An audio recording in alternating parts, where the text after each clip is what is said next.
আসসালামু আলাইকুম প্রিয় চাকরি প্রত্যাশী ভাই বোনেরা, বেসিক ম্যাথ ক্লাসে সকলকে স্বাগতম।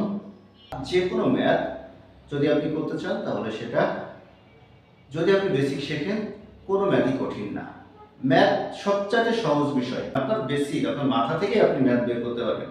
আজকে আমরা সেরকম একটা অঙ্ক দেখব, আমাদের বাস্তব জীবনের সাথে সম্পৃক্ত কিছু বিষয় আমরা দেখব।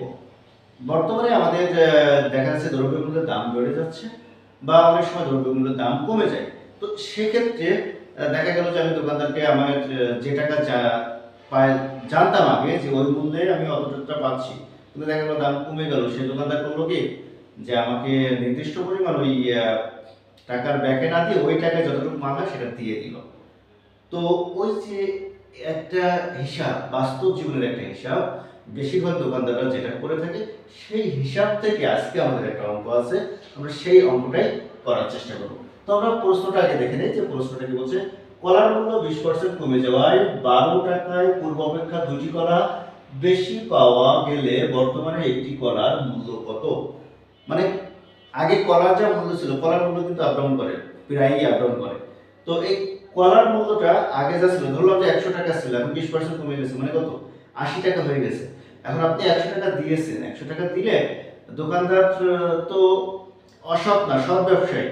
সে ওই 80 টাকার কলা তো আগেরটা দিয়ে দিছে, দিয়ে দেখছে 20 টাকা থাকছে। তো 20 টাকা আপনাকে ব্যাকে না দিয়ে যতটুকু কলা হয় 20 টাকায় ততটুকু আপনাকে আবার দিয়ে দিচ্ছে, অর্থাৎ এক্সট্রা কিছু দিয়ে দিচ্ছে।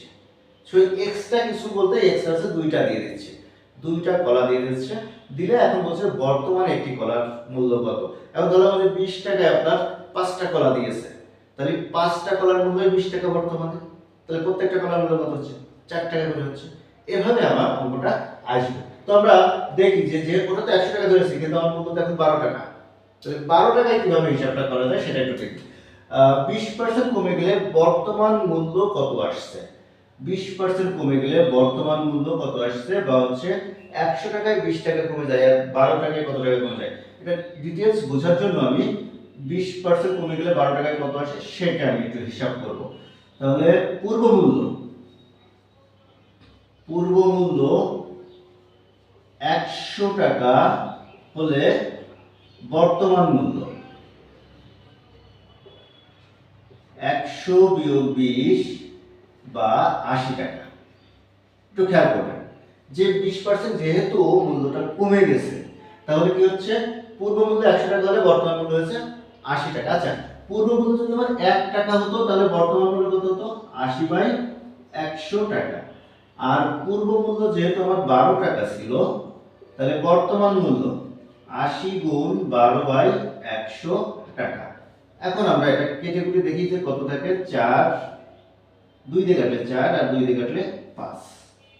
তো আমার এখন আর কাটা যাচ্ছে না, এটা হচ্ছে 4 12 48/5। এটা যদি আমরা দশমিকে নিয়ে আসি তাহলে 5 9 45 সাথে 3 থেকে 6 শূন্য, অর্থাৎ 9 টাকা 60 পয়সা। 9 টাকা যদি আমরা পয়সাতে নিয়ে আসি তাহলে 60 পয়সা, বা এটাকে বলা যায় 9.60 টাকা। এখন এই যে 9.60 টাকা বেরোলে, এটার মানে হচ্ছে যে আপনি 12 টাকায় যে কয়টা কলা কিনতেন আগে, সেই কয়টা কলা এখন 9 টাকা 60 পয়সায় দিয়ে দিচ্ছে। তাহলে আপনার কাছে ওই দোকানদারের কাছে আপনি কত টাকা পাচ্ছেন? সেটা হচ্ছে 12 বিয়োগ 9.6 বা 2.40 টাকা। অতিরিক্ত, এটা কিন্তু অতিরিক্ত দেওয়া হয়ে গেছে, অতিরিক্ত 2.40 টাকা। কিন্তু দোকানদার কি করছে, এই 2.40 টাকার জন্য আপনাকে ওই টাকাটার ব্যাকে দিচ্ছে না। ব্যাকে না দিয়ে কি করছে, যে এই টাকার পরিবর্তে দুইটা কলা দিয়ে দিচ্ছে। তাহলে দুইটা কলার মূল্য, দোকানদার তো হিসেব লস করে দিবে না, ক্ষতি করে দিবে না। তাহলে দুইটা কলার মূল্য হচ্ছে 2.40 টাকা। তাহলে 2.40 টাকা, তার মানে দুইটি কলার মূল্য, দুটি কলার মূল্য কত হচ্ছে? 2.40 টাকা। তাহলে একটি কলার মূল্য কত হবে? 2.40/2 টাকা। এবার এটা যদি ভাগ করি তাহলে 1.20 টাকা, অর্থাৎ 1 টাকা 20 পয়সা। তাহলে বর্তমানে একটি কলা পেয়ে যাচ্ছি আমরা 1 টাকা 20 পয়সা। তো এই জায়গাটা দেখেন যে আমার কোনো কিছুর মূল্য বেড়ে গেলে বা কমে গেলে অতিরিক্ত কিছু দেওয়া বা কম কিছু দেওয়া, এর থেকেও কিন্তু বর্তমানের মূল্য কত সেটা বের করা যায়। আশা করবো আপনারা বেসিক থেকে এভাবে অঙ্ক শিখে প্রত্যেকটা অঙ্ক করবেন। সময় কমের ভিতরে আপনি নিজেই পারবেন। আধা মিনিট থেকে 1 মিনিটের ভিতরে বা 30 সেকেন্ড থেকে 60 সেকেন্ডের ভিতরে কীভাবে অঙ্ক সমাধান করতে হয় আপনি নিজেই সেটা করতে পারবেন। ধন্যবাদ সকলকে এতক্ষণ সাথে থাকার জন্য। দেখা হবে পরবর্তী ক্লাসে।